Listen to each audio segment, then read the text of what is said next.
I'm Bill Frater with the Freight Train Boogie. We're at the Sheraton lobby here with our, this is my iPhone 4, which actually has pretty awesome video quality. I'm here with Eric Brace and Peter Cooper, going from right to left.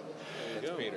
Brothers separated, brothers from different mothers, perhaps. Yeah, Mom always liked him best. His mom, and my mom always liked him best. The wonderful album, Master Sessions, with Mike Aldridge and Lloyd Green. I like you guys. I get the feeling you guys grew up like me, like fans of music, and then you know, always played guitar in the bedroom, and realized that, you know, we can do this, you know, for better. Well, it's the wonderful thing. We are both huge fans and kind of liner note readers for our whole lives, and living in Nashville now, which for some reason, you know, there are people who will slag on Nashville from other places. You can go down to Texas and find people selling Nashville sucks koozies and things like that.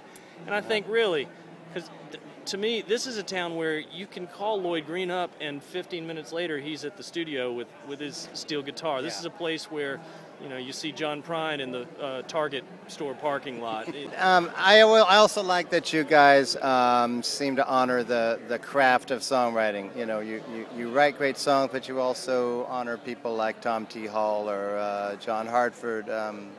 Thank you. People like that. Peter, I'll start with you. Was there one album or artist that was your turning point that just said, "Oh, this is it for me"? Well, I think I had entry points, and the Seldom Scene was one of those because they would record a lot of outside material, and so that was where I got a lot of my acoustic education. And then there were two others for me really around the time that I was in high school. Emmylou Harris and Nancy Griffith. They're both like starter drugs, you know, and Emmy would just comb the world for the greatest songs and songwriters and then make these beautiful albums featuring that and the greatest musicians. Yeah. Nancy came along and she's recording songs by people I'd never heard of, like Lyle Lovett and Eric Taylor. And so between the Seldom Scene, Emmy, and Nancy, I just found that was a wonderful university of musicality, and I think that's where I started really respecting songs. The songwriters that meant the most to me as I was growing up were, of course, you know, Dylan and Paul Simon and Lennon and McCartney, and that's kind of elevated. And I knew, okay, I at some point I'm going to start writing songs, but it's okay to interpret. It's not even a cover tune, you know. It's an interpretation. Right. And with Last Train Home, my rock and roll band, we cover everything from Barry White to Buck Owens just because they're great songs. And Eric, you have a thriving record label, Red Beat Records, and you're not afraid to put out things like the Tom T. Hall redoing a children's album, essentially. Yeah, that was Peter definitely talked us into it. You know, he because we weren't sure we could do anything with a record like that. Peter said, I think that the world needs to hear this again, because he grew up listening to that as an important touchstone as a kid. But as soon as we started, hey, that's Americana. It's Jim Lauderdale, ladies and gentlemen. Come on, crash this, Jim. You never know what might happen here at the conference. Anything could happen here. It's true. This is called getting couch time on Jay Leno. It's a little different. I feel so comfortable around these two guys that I mean, I could just. You know, Jim Lauderdale was a part of the I Love Tom T. Hall's Songs of Fox. That's right. Yeah, an integral part. He sang "I Like to Feel Pretty Inside." But you know, it was one thing when it was just our coattails, but now that it's our laps, I don't know. Yeah. I mean, the thing is, I do feel so comfortable around these guys that I could drift off right now. I mean, they're just trying to tag. You're just trying to tag onto their career, right? You're just. Well, that's Americana. One more picture.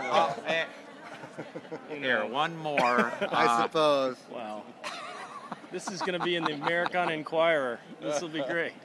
Jim, same question. What was your turning point album that made you decide to be a singer-songwriter? Meet the Beatles. There you go. Really? I've never heard of that one. When I saw them on Ed Sullivan when they were first on, we got that album. Black and white TV. Yeah. Really? Yeah. That's a good Well, listen, one. enough about me. Let's I'll see you guys tomorrow. Tomorrow. Great. Yeah. I gave Michelle all the details. Okay. 3 Thanks, o'clock. Jim. 3 o'clock Centennial tomorrow. All right. You know, good to see you, Jim.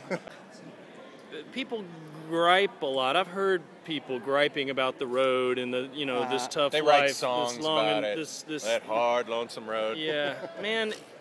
What we do is we get in a van and we listen to music and we drive across the mountains or whatever. Get some good green chili enchiladas somewhere. Yeah, and we go to often to a place we've never been before, and then we walk out and people cheer for us. And this is usually after they've given us free drinks and food. That's a great way. And then we get to, you know, play the songs that mean something to us together and for other people.